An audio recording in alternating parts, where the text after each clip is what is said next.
Hello. నమస్తే భాగ్యలక్ష్మి గారమ్మా. అవునండి అమ్మా, సార్. ఆరోగ్యం ఎట్లుందమ్మా ఇప్పుడు? కొంచెం పర్లేదు సార్. నేను అడ్వకేట్ సాదిక్ షేక్ మాట్లాడుతున్నానమ్మా, సమ్మాన్ ఎన్జిఓ తరఫు నుంచి. ఆ, అదే మీ వీడియో చూశానమ్మా, చాలా బాధ కలిగింది. సార్. ఇది వరకు కూడా బాగా ఇలానే హింసిస్తాడా అమ్మా, ఇదే మొదటిసారా? ఇంతవరకు చాలా సార్లు అయ్యింది. ఉమ్. కాకపోతే ఇంత చేయలేదు అన్నమాట. అది ఇంట్లో వరకే చేసిండు. అసలు ఎందుకమ్మా, ఏంది కారణం అంత ఘోరంగా కొట్టడానికి మిమ్మల్ని కట్టేసి ఆ వైర్లతో? డబ్బులు ఇయ్యలేదని సార్. అచ్చా. అంటే డబ్బులు ఇయ్యలేదని, నువ్వు డబ్బులు ఇవ్వకుండా ఎవరికి ఇస్తున్నావు చేస్తున్నావు అంటే బాగులు తెంపుకుంటూ నేను నలుగురు పిల్లలను చూసుకుంటూ నేను ఉంటున్నాను. అమ్మా. ఆ ఇప్పుడు ఆమెతో ఉంటుండు కాబట్టి నేను అన్నది ఏంటంటే, నువ్వు ఉంటున్నావు కాబట్టి ఆమెతోటే ఉంటున్నావు, నాకు అవసరం లేదు నీ గురించి, నీకు ఉమ్. నీకు ఇచ్చే అవసరం నేను లేదని నేను అన్నాను. ఉమ్. నువ్వు డబ్బులు ఇవ్వకుండా చేయకుండా ఎందుకు చేసేది, ఇంకెవరికి ఇస్తావు, ఇంకెవరన్నా ఉన్నారా చేసారా అని చెప్పేసి ఇంకా దాని వల్ల కొట్టిండు సార్. అంటే అప్పుడు మిమ్మల్ని కొడుతున్నప్పుడు మిమ్మల్ని రక్షించడానికి ఎవరు లేరా అమ్మా మీకు సంబంధించిన వాళ్ళు? అంటే ఇప్పుడు మేము ఉన్న కాడ కాకుండా వేరే చోట ఇప్పుడు మా ఆడపిల్ల ఇంటికి తీసుకుపోయింది సార్, జగనన్న కాలనీలో. అచ్చా అచ్చా. అందుకు చీకట్లో కాబట్టి ఎవరికి తెలియలేదు. అచ్చా, అంటే మీరు ఆ రాత్రే తప్పించుకొని కంప్లైంట్ చేశారా లేదా పొద్దున పోయారా? నేను పొద్దున్నేనే పోలేదు సార్, నాకు లేచే ఓపిక లేదు, మాట్లాడే ఓపిక లేదు. ఆ, అప్పుడు వచ్చేసి మా బావ చూసి నన్ను బండి ఎక్కిస్తుంటే ఆ. ఆయన వచ్చి అడిగితే ఏడు తీసుకుపోతున్నావు అంటే, నీకెందుకురా నా పిల్లల్ని నేను తీసుకుపోతున్నా మాట్లాడతానులే అని ఆయన అన్నాడు. ఉమ్. ఇంకా అంటే ఆయన ఉదయం అంటే ఉదయం ఎన్నింటికి మరి మీకు నొప్పి తగ్గి వెళ్ళారు? పొద్దున్న 5 గంటలకు సారు నన్ను తాడుతో ఇప్పేసింది, డబ్బులు ఇప్పిస్తానులే అంటే ఉమ్. అప్పటికి వచ్చేసి 5 గంటలకు మా ఇంటికాడ తీసుకొచ్చిండ్రు. అంటే అప్పటిదాకా 5 దాకా కొడతానే ఉన్నాడు, 9 నుంచి రాత్రి? కొడతానే ఉన్నాడు సార్. అయ్యయ్యో. ఇప్పుడు మీకు ఆయన మీద నమ్మకం ఉందా, మళ్ళీ సంసారం చక్కబెట్టుకుంటాడు ఉంటాడు అని? లేదు సార్ నాకు. మరి ఇప్పుడు ఇదే సమయం కదమ్మా, మీ సమస్య అనేది ఆంధ్రప్రదేశ్ రాష్ట్రం మొత్తం ప్రపంచం చూస్తుంది. ఈ సందర్భంలోనే మీరు మాట్లాడుకొని. నాకైతే ఒకటి సార్ నేను చెప్తుంది, నాకు ఆయన అవసరం లేదు సార్. ఎప్పటికైనా నేను నా ప్రాణం పోవాల్సిందే, నా పిల్లల అనాథ కావాల్సిందే, కానీ నాకు కావాల్సింది ఏంది, నా పిల్లల జోలికి నా జోలికి రాకుండా ఉంటే సార్, నా పిల్లలు నేను బతికించగలుగుతాను. నేను ఇన్ని రోజులు దాక్కున్నదాన్ని ఇప్పుడు వదిలేసుకుంటున్నా సార్ నేను. అయ్యయ్యో, ఈ ప్రభుత్వం బెళ్ళ ఎన్నేళ్ళమ్మా? ప్రభుత్వం నుంచి ఎవరైనా పెద్దలు మాట్లాడారా? అందరు వచ్చి మాట్లాడింది సార్, అందరు వచ్చి మాట్లాడారు. అంటే అందరు మన ఎమ్మెల్యే గారు ఏమైనా వచ్చారా? మన ఎమ్మెల్యే గారు ఎవరు? ఎమ్మెల్యే సార్ వచ్చిండ్రు, అందరూ వచ్చిండ్రు, మాట్లాడిండ్రు, ఆ. ఫోన్ చేసిర్రు, మన పోలీస్ స్టేషన్ ఫోన్ చేసిర్రు. ఆ సార్ వాళ్ళు అందరూ. నేను కూడా మాట్లాడానమ్మా, ఎస్ఐ గారితో మాట్లాడాను, ఎఫ్ఐఆర్ కూడా బుక్ అయింది. వాళ్ళు జైలుకు పంపించారంటారు కదా? ఇద్దరు దొరికింది సార్, మా ఆయన కాడ ఉన్న ఆడిది దొరకలేదు. అచ్చా, అంటే ఇప్పుడు దొరికిన ఇద్దరు ఎవరు? ఇద్దరంటే మా ఆడపిల్ల కొడుకు. అంటే ఇప్పుడు మీ భర్త పరారీలోనే ఉన్నాడు? పరారీలోనే ఉన్నాడు. మా బావను తీసుకుపోయినరు ఇప్పుడు ఏడికి, మన పొదిలి పోలీస్ స్టేషన్ కాడికి తీసుకుపోయినరు. అచ్చా అచ్చా అచ్చా. అంటే ఇంకా కొట్టిన ఆయన దొరకలేదు? వాళ్ళిద్దరు దొరకలేదు. సరేలేండి అమ్మా, నేను కూడా ఆఫీసర్లతో మాట్లాడాను. వీళ్ళు ఏమైనా ఆర్థిక సహాయం ఏమైనా చేయడం చేస్తున్నారా? ఇప్పటికైతే ఏం లేదు సార్, ఇంకా ఇదన్నా జరిగినాక ఇవన్నీ జరిగితే చేస్తారేమో సార్. సరే, నేను కూడా ఒకసారి ఎమ్మెల్యే గారితో మాట్లాడతానమ్మా. మీ సమస్య అయితే మొత్తం ప్రపంచం చూస్తుంది, మన తెలుగు రాష్ట్రాల్లో కూడా ప్రతి ఒక్కరు చూశారు. మీరు మాత్రం ఈ సమయంలోనే చాలా తెలివిగా ఓపికతో, ఇన్నేళ్లు మీరు పెళ్ళై ఎన్ని సంవత్సరాలు? 10 సంవత్సరాలు అయిపోయింది. మీరు 10 సంవత్సరాలు అతన్ని భరిస్తానే ఉన్నారు, మళ్ళీ ఆ 3 ఆడపిల్లలు అంటున్నారు, ఒక బాబు అంటున్నారు. మరి ఎంతకాలం భరిద్దామని అతడిని? నాకు ఓపిక లేదు సార్, ఇంకా నా పాప ఊక ఎదిగొస్తుంది, 10 సంవత్సరాల పాప ఉంది. మిగతా పిల్లల వయసులు ఏమున్నాయమ్మా? సార్ మిగతా పిల్లల వయసులు ఏమున్నాయి? రెండో అబ్బాయికి 8 సంవత్సరాలు ఉన్నాయి, మూడో అమ్మాయి 7వ సంవత్సరము, చిన్న అబ్బాయికి ఏమో రేపు జనవరి వస్తే 5/6లో పడతారు సార్. చూడండమ్మా, మీరు భయపడాల్సిన అవసరం లేదు. మీ సమస్య పోలీసుల దాకా, పెద్దల దాకా, ప్రభుత్వం దాకా చేరింది.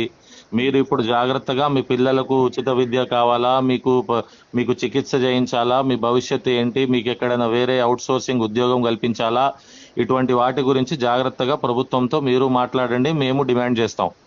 మా సమ్మాన్ ఎన్జిఓ తరఫు నుంచి నేను కూడా చెప్తాను. ఇప్పుడు మీరు ఏం పని చేసుకుంటారు? నేను ఇప్పుడు ప్రస్తుతానికి చేసేది బేకరీలో చేస్తున్నా సార్. అవునమ్మా, మీరు మన ఎమ్మెల్యే గారితో నేను కూడా మాట్లాడతా. మీరు కూడా ప్రభుత్వానికి కూడా మీరు లిఖితపూర్వకంగా, మీ పక్కన చదువుకునే వాళ్ళు ఉంటే వాళ్ళతో చెప్పండి. మీరు లిఖితపూర్వకంగా రాసిచ్చి, మీకు ఏదైనా అవుట్ సోర్సింగ్ మున్సిపాలిటీలోనో, కార్పొరేషన్ ఆఫీస్లోనో, పంచాయతీలోనో ఉద్యోగం కల్పిస్తుంది ప్రభుత్వం. మీరు ప్రశాంతంగా అక్కడ పని చేసుకుంటూ పిల్లల్ని సాదుకోవచ్చు. ఇప్పుడు ప్రైవేట్ జాబులు ఆడ ఈడ ఉంటే పర్మనెంట్ గా ఉండకపోవచ్చు, ఇబ్బందులు ఉంటాయి. ఇప్పుడు మీ నేను సమస్య చదువుకోలేనులే సార్ నేను. అవునమ్మా, చదువుకోకపోయినా అందులో వేరే విధమైన పని కూడా ఉంటుంది. చదివితేనే అందులో ఉద్యోగం అనేది కాదు. మన మున్సిపాలిటీ పంచాయతీ ఆఫీస్ లో వివిధ రకాల పనులు ఉంటాయి. మీకు ఖచ్చితంగా ప్రభుత్వం అనుకుంటే అవుట్ సోర్సింగ్ ఉద్యోగం ఇవ్వచ్చు. సార్ సరేనా? మీ పక్కన ఎవరైనా చదువుకున్న వాళ్ళైతే ఈ విధమైన డిమాండ్ కూడా మీరు పెట్టండి. అంటే మీరు చెప్తే మంచిదని మీరు చెప్పండి, నేను కూడా చెప్తాను. నేను ఎమ్మెల్యే గారికి కూడా చెప్తాను, ఇతరులతో కూడా మాట్లాడదాం. కాకపోతే మీరు ఈ సందర్భంలోనే కొంచెం తెలివిగా జాగ్రత్తగా పని చేసుకోవాలి. సరే సార్. అంటే మీరు ఎన్ని సంవత్సరాల నుంచి వేరుగా ఉంటున్నాడు మీ భర్త? ఆయన పోయి 6 సంవత్సరాలు పోయింది, 7వ సంవత్సరం వస్తుంది సార్. మరి ఏంటి ఇప్పుడు సడన్ గా వచ్చి కొట్టడం ఏంటి మిమ్మల్ని? అంటే వచ్చినప్పుడల్లా అదే, ఆయన డబ్బుల కోసం వస్తాడు, కొడతాడు, వెళ్ళిపోతాడు ఆయన. ఉమ్. అది సచ్చిందా బతికిందా, పిల్లలు ఉన్నారా అంటే లేదని అంటే అవసరం ఇలా లేదు. ఇలా ఎన్నిసార్లు వచ్చి కొట్టడం జరిగింది 6 సంవత్సరాల్లో వేరుపడిన తర్వాత? ఇది 4వసారి సార్. తల్లి, మరి మీరు విడాకులకి ఎందుకు అప్లై చేయలేదు? నేను ఒకటి ఆలోచించిన సార్, ఎప్పటికైనా పిల్లలకు తండ్రి అవసరం కదా అని అందుకు నేను ఏం తీసుకోలేను సార్ ఇన్ని రోజులు. అవునన్నా, విడాకులు అనేవి మంచి కావు. కాకపోతే మరి ప్రాణాలు పోయే అంత ఓపిక ఎందుకమ్మా? పిల్లలు ఉన్నారు, 4 పిల్లలు, వాళ్ళ భవిష్యత్తు కూడా ఉంది కదా. ఇంక మొన్నటికి తెలిసిపోయింది సార్ నాకు. ఎప్పటికైనా కానీ నేను మొన్నన్నరకం అనుభవించిన సార్. నేను చాలా కొట్టాడమ్మా. అప్పుడు అర్థమైపోయింది, నా పిల్లలకు నేను పోయినా కానీ నా పిల్లలకు ఎవరు ఉండరని అప్పుడు చాలా బాధమ్మా, సార్. నేను చాలా బాధమ్మ తల్లి. మా పిల్లలు ఆడవాళ్ళు అందరు కూడా చూసి బాగా ఏడ్చినారు ఆ వీడియో.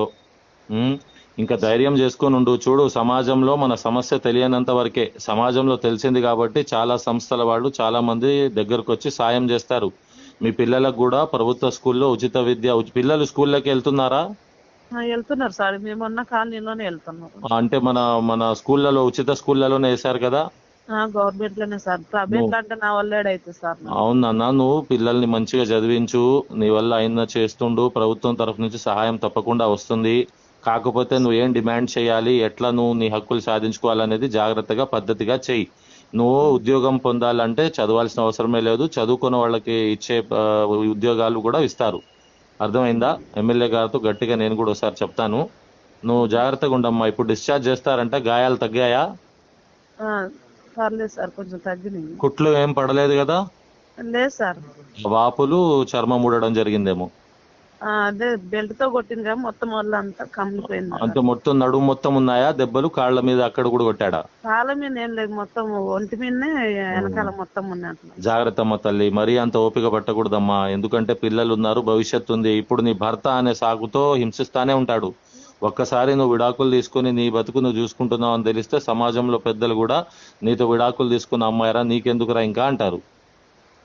ఇప్పుడు నిన్ను వచ్చి కొట్టాడంటే నువ్వు భర్త అనే భార్య అనే కదా. అదే కదా సార్. మరి అందుకోసమే మళ్ళీ చర్చించి, మేము విడిపోను, నీ భర్త నుంచి దూరం అయిపో అని చెప్పం, కానీ నిన్ను చంపే పరిస్థితి వస్తే నువ్వు పెద్దలతో చర్చించి సరైన నిర్ణయం అనేది తీసుకోవాలి. తీసుకోకపోతే వద్దు సార్ ఇంకా. అవునమ్మా, నేను ఎస్ఐ గారికి కూడా చెప్తాను నేను మాట్లాడింది. మీరు కూడా జాగ్రత్తగా ఏదైతే ఉందో ప్రభుత్వం నుంచి సహాయము, ఏదైతే ఆర్థిక సహాయం ఎవరైనా అందిస్తున్నా నీ పరిస్థితి నువ్వు వివరించాలి. ఇప్పుడు జనాలు ఏమనుకుంటారు, నీకు దెబ్బలు తగిలాయి సరే అంతవరకే అనుకుంటారు, కానీ నీకు సొంత ఇల్లు లేదు, ఆర్థికంగా కూడా అప్పుల్లో ఉన్నావు. అవన్నీ నువ్వు తెలియపరచాలి కదా. అందుకోసమే నీ చుట్టుపక్కల ఎవరైతే ఉన్నారో కొంచెం తెలివైన వాళ్ళు ఉంటే వాళ్ళ ద్వారా సంస్థలకు, వస్తున్న పెద్దలకు చెప్పుకో. నీ బాధ ఏంటి, నీకు అప్పులు ఎలా ఉన్నాయి, నీ సమస్యలు ఏంటి, నువ్వు బతుకు బండి ఎంత కష్టం అవుతుంది, అవి చెప్పుకుంటే నీకు సహాయం దొరికిద్ది. ఈ రోజు నీకు వస్తున్న వాళ్ళందరూ రేపటి రోజు రాకపోవచ్చు. అందుకోసమే నీకు ఈ రోజే ఏదైనా సహాయం అనేది నువ్వు పెద్దలతో అడిగి ప్రభుత్వంతో తీసుకో. నేను కూడా చెప్తాను, కొంచెం జాగ్రత్తగా ఉండు. సరేనమ్మా?